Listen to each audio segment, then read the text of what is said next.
जिस तरह से इंसान की ताकत उसकी बाजुओं में होती है, उसी तरह सेना की ताकत उसका गोला बारूद का भंडार होती है। पीएम मोदी के नेतृत्व में जो सेना आज मजबूत नजर आती है, वही सेना कांग्रेस के कुशासन में लाचार मजबूर हो गई थी। पीएम मोदी के 6 साल के शासन में सेना जल, थल और वायु हर क्षेत्र में सशक्त हुई है और चीन को पछाड़कर आज भारत विश्व की सबसे बड़ी थल सेना वाला देश बन चुका है। आज हम आपको बताएंगे कि कैसे पिछले 6 सालों में पीएम मोदी ने देश की सेना को बनाया बाहुबली। वायुसेना। Rafale fighter jet. वर्षों से देश की वायुसेना को मल्टी रोल फाइटर जेट की जरूरत थी, जिसे सिर्फ मोदी सरकार ने पूरा किया और वायुसेना के लिए 36 राफेल फाइटर डील कर देश को सुरक्षित बनाया। अपाचे और Chinook helicopter.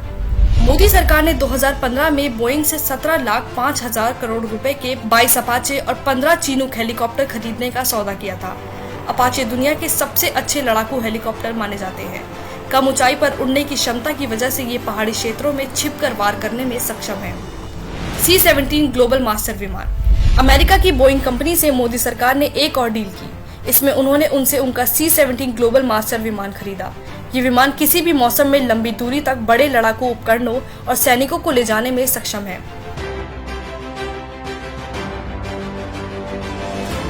हारोप drone. PM Modi ने वायुसेना को और मजबूत बनाने के लिए 54 इजरायली हारोप ड्रोन की खरीद को मंजूरी भी दी। ये किलर ड्रोन दुश्मन के हाई वैल्यू सैन्य लक्ष्य को पूरी तरह से तबाह कर सकते हैं। थल सेना।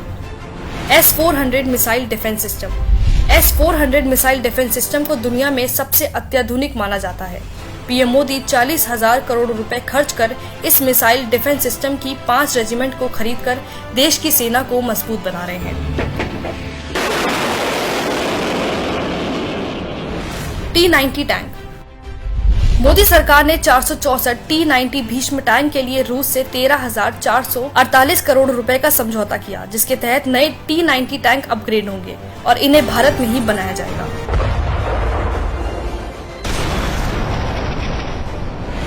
SIG-716 assault rifle. भारतीय सेना को 72,400 नई SIG-716 असॉल्ट राइफलों से लैस करने के लिए मोदी सरकार ने अमेरिका की कंपनी सिक्स सॉयर से 700 करोड़ रुपए का समझौता किया। Bullet proof jackets. 9 साल के इंतजार के बाद पीएम मोदी ने 2018 में सेना के जवानों को उपलब्ध कराई थी 1,86,000 बुलेट प्रूफ जैकेट्स। जल सेना। पनडुब्बियां। भारतीय नौसेना के प्रोजेक्ट 75 के तहत मझगांव डॉकयार्ड लिमिटेड और फ्रांस के मेसर्स के साथ मिलकर 6 पनडुब्बियों का निर्माण कर रहे हैं, जिसमें INS कलावरी 2017 और साइलेंट किलर INS खंडेरी पनडुब्बी 2019 में भारतीय नौसेना में शामिल हो चुकी है। Anti tank guided missile. सेना के लिए फ्रांस की 5,000 एंटी टैंक गाइडेड मिसाइल मिलान 2T के लिए मोदी सरकार मंजूरी दे चुकी है।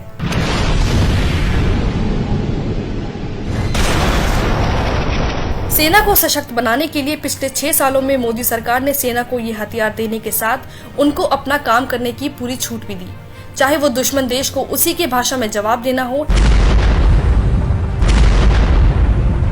या फिर सेना को देश की रक्षा करने के लिए हथियार खरीदना हो। मोदी सरकार ने सेना के हाथ हमेशा मजबूत किए, जबकि कांग्रेस ने हमेशा उनके हाथ रोके। 1962 में जब चीन ने भारत पर हमला किया, उस वक्त ना तो जवानों के पास ऐसे हथियार थे जो चीन के सामने टिक पाते और ना ही भीषण ठंड से बचने के लिए गर्म कपड़े थे। उस समय सैनिकों को पतले कपड़ों में माइनस के तापमान में युद्ध लड़ना पड़ रहा था। इतना ही नहीं, कांग्रेस अगर समय रहते मिग जैसे फाइटर जेट को अपग्रेड करती रहती तो देश में मिग फाइटर जेट बार बार क्रैश नहीं होते। 1971 से 2012 के बीच 422 मिग दुर्घटनाग्रस्त हुए, यानी हर साल 12 मिग दुर्घटनाग्रस्त हो गए, जिसकी वजह से दुर्घटना में 171 पायलटों को शहीद होना पड़ा। कांग्रेस इतनी निर्दयी हो चुकी थी कि बुलेट प्रूफ जैकेट के लिए सेना को 10 साल इंतजार करना पड़ा।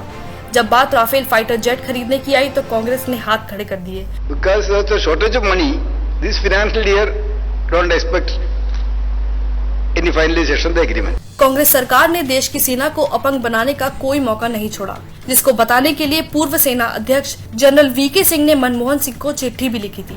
चौंकाने वाली बात का पर्दाफाश करती हुई इस चिट्ठी में लिखा था कि आर्मी के पूरे टैंक दस्ते के पास जरूरी गोला बारूद की भारी कमी है। इसके साथ हवाई सुरक्षा के लिए इस्तेमाल में लिए जाने वाले 97% हथियार और उपकरण पुराने पड़ चुके हैं। थल सेना के जवानों के पास हथियारों की कमी हो गई है। उनके पास रात में दुश्मन से लड़ने की क्षमता की भारी कमी और इसके साथ लंबी दूरी तक वार करने वाले तोपखाने में पिनाका व स्मर्च रॉकेट सिस्टम की भारी किल्लत है। मगर कांग्रेस ने उनकी बात को अनसुना कर दिया। कांग्रेस के पास देश की सेना के लिए पैसे नहीं है, लेकिन भ्रष्टाचार करने के लिए पैसे की खदान का पता सिर्फ कांग्रेस को ही पता है। देश की सेना भी कांग्रेस के कुशासन में इतनी दुखी आ गई थी कि 2008 में वायुसेना के retired vice air chief marshal Pranab Kumar Barbora ने बिना कांग्रेस की इजाजत के ही दौलत बेग ओल्डी हवाई पट्टी को चालू कर दिया था, जो सामरिक दृष्टि से चीन को मुंह तोड़ जवाब देने के लिए काफी अहम है। कांग्रेस देश की ऐसी पार्टी है जिस पर जिसने भरोसा किया वह खून के आंसू से कम नहीं रोया। देश की सेना और जनता को हर समय निराश करने के साथ धोखा भी कांग्रेस देती आई है। राहुल जी ऐसे 10 उंगली के नागते थे, 10 दिन में कर्ज माफ कर दूंगा, लेकिन अभी इन्हें कर्ज माफ नहीं किया है। संकट में जनता और सेना का हाथ पकड़ने की जगह कांग्रेस उसी हाथ को काट देती है और दुश्मन देश के साथ हाथ मिला लेती है। कांग्रेस सरकारों के समय में चीन बॉर्डर पर निर्माण का कार्य करता रहा और कांग्रेस किसी शराबी की तरह नशे में धुत होकर बेसुध पड़ी रही। लेकिन मोदी सरकार ने कांग्रेस की गलतियों को सुधारते हुए सीमा पर सड़क निर्माण का कार्य तेजी से किया। LAC के पास पुल और सड़कों का जाल बिछा दिया, जिसका असर ये हुआ कि भारतीय सेना चीन को उसकी भाषा में मुंहतोड़ जवाब दे पा रही है। देश की सेना शुरू से सशक्त और मजबूत है, लेकिन कांग्रेस ने अपने स्वार्थ के लिए देश की सेना को हर मोर्चे पर नकारा साबित किया। अब समय आ गया है कि ऐसी देशद्रोह पार्टी को जड़ से खत्म कर देश की सेना को मजबूत और देश का ऐतिहासिक गौरव वापस हासिल किया जा सके।